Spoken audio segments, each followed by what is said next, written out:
Welcome to another episode of Squishing the Backlog. The last one was a really long time ago, and since then I've actually completed quite a few games, so let's talk about them. Hello you gorgeous human being, it's Miss Bubbles. Before we get started, make sure to let me know which games are you currently playing, are there some new games that maybe you finished, and while you're at it, definitely squish that like button. I heard the thumbs up fairy will let you successfully beat all boss battles if you squish the like button.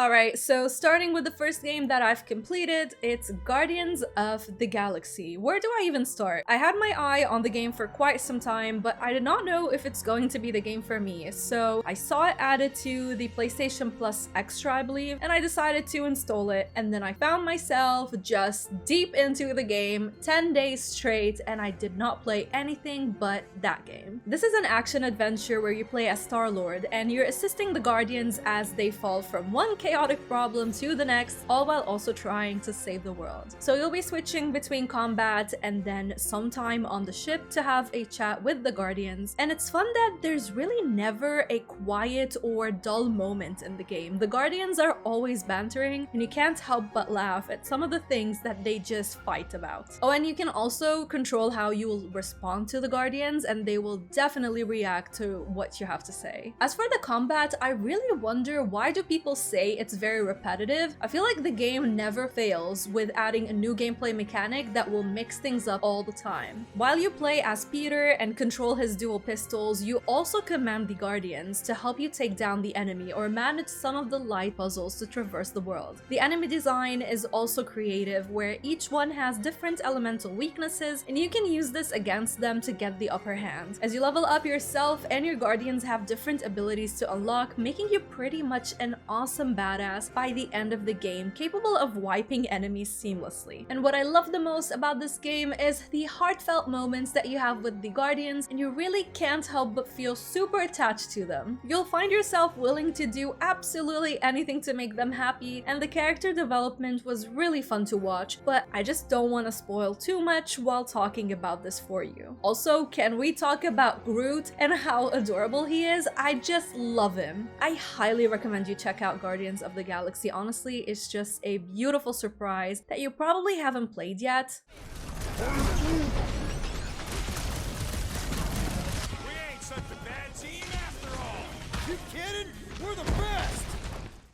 And I'm not gonna lie, do you know that post-game depression they talk about? I think it's real, because after I finished it, I was just really sad because I didn't want to play anything for some time, and I really miss seeing the Guardians just argue with each other again.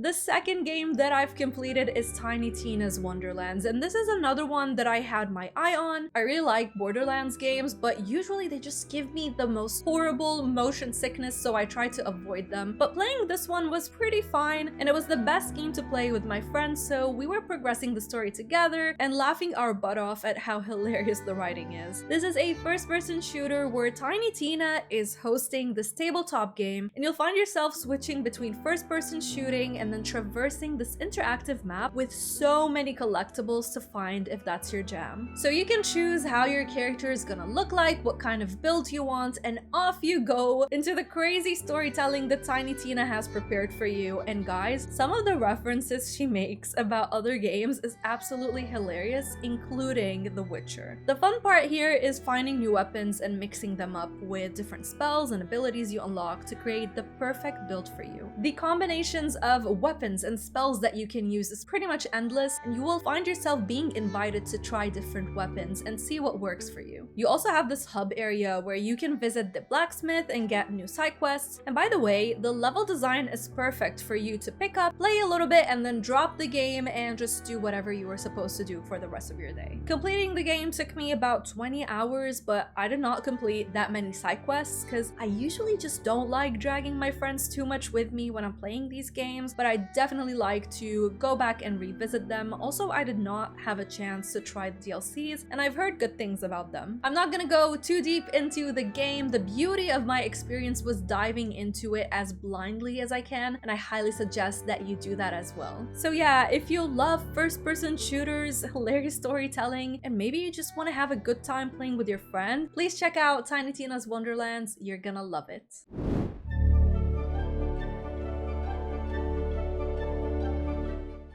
Now here's one that I booted up a couple of days ago and was pleasantly surprised about. LEGO 2K Drive. Thank you 2K for gifting me a game code. I'm not a fan of Mario Kart 8. I mean, I'll play a couple of games then drop it, but this LEGO 2K Drive is absolutely fantastic if you love mindless and chaotic play sessions. You're in this semi-open world with different regions to explore, and you're trying to be the champion of Bricadia. So you have to level up, complete different races, defeat rivals, and the best part is partake in fun and crazy challenges like jumping off rooftops or trying to fly as high as you can. And the fun part is being able to play around with the car loadouts. So you have your regular car, your off-road car, as well as a boat, and you'll be switching between them seamlessly when racing. And of course, you have to keep in mind other things like your car's handling and how heavy it is and so on. You can also pick a character and switch it out whenever you feel like. It's been a fun game for me to pick up and bed game when I just want to have some mindless chaotic fun. I've chosen the Nintendo Switch version, but the graphical sacrifice is massive. I really think we need a Switch upgrade. Don't you agree? Like, oh my god, when I looked at the PlayStation and how it performs there, and then I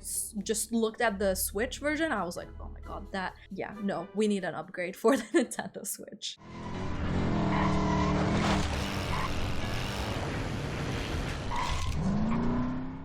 Regardless, LEGO 2K Drive, absolute madness and mindless fun. Definitely check it out.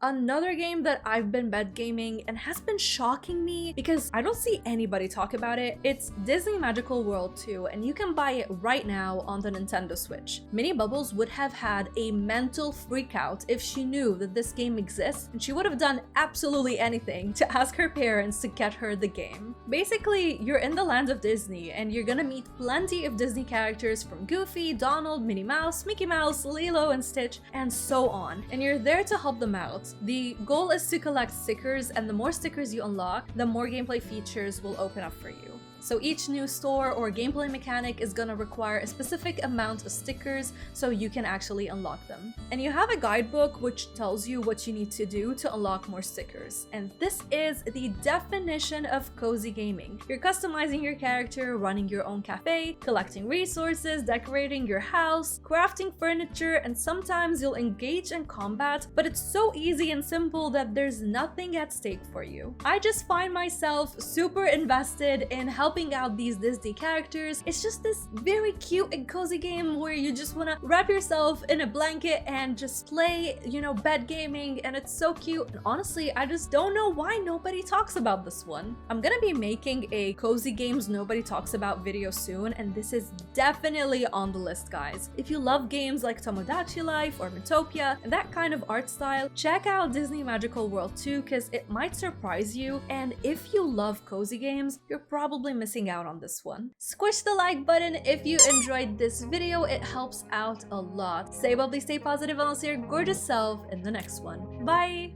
Thank you to my Patreon and YouTube channel Bubblies for the continued support. Links to both of them is in the description box and the pinned comment. And a special shout out goes to The Game Dimension, Faye, Jacob, Stephanie, Steven, Dark One, and Jake Logan for going the extra mile. You guys are the definition of bubbly awesome. Whoopsie daisy. Stop recording!